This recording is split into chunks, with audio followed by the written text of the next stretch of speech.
Blerd Assassin, Frame of Thought, Stardate 051321.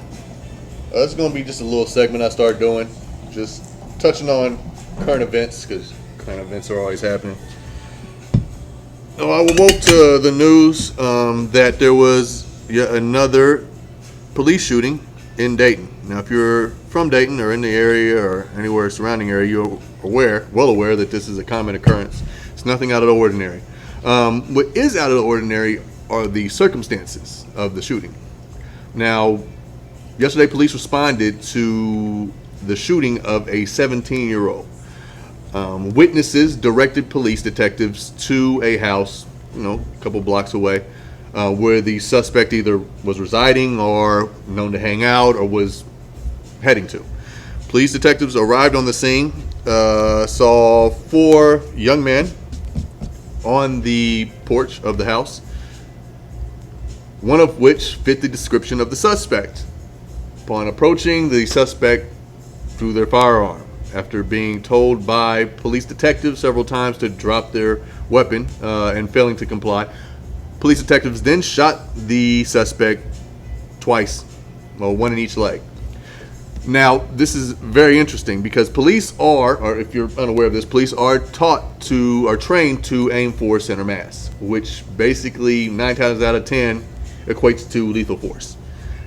Them not aiming for the legs, I don't believe is an example of poor training or poor shooting. In fact, I think it's quite the opposite. I think it's accurate shooting on the part of the detectives, and they should be commended. This person will be able to see the light of day. They will be able to, face a courtroom, for their crime. And, hey, this, I believe that was a good job on their part. Now, it raises the question, how often is lethal force necessary if these police officers were able to respond? Because with the center mass, basically them trained that way, it prevents a suspect or assailant from retaliating, usually with another firearm. So them choosing to go about the situation that way, spur of the moment. I'm not a cop, but it's quick, thinking on their part, every time, something like this happens. So they should be commended. Now, just last month in the city of Columbus, a child by the name of Makia Bryant was shot and killed by Officer Reardon. Made national headlines, but I'm just using this as an example. It's a sad example because this child should not have lost their life. But police responded to a 911 call. Upon arriving on the scene, they seen a child with a knife. I'm not sure if she was directed to put the weapon down or what have you, but I seen the video and the child was shot pretty fast in center mass and killed.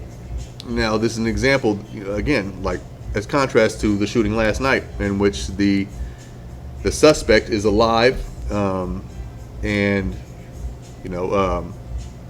in the hospital with non-life-threatening injuries. And upon hearing this, you would think that it's not a black kid; it's a black kid. So that's very strange. But like I said, I think it's an example that lethal force isn't always necessary.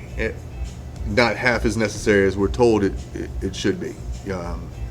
I believe this leads to the argument that police need to be held even more accountable for their actions in the field.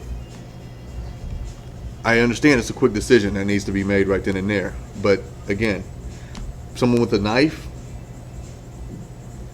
they're not really going to be able to retaliate if you shoot them in the legs. Somebody with a gun, a different argument, but the knife, that's a perfect example that lethal force may not be necessary all the time.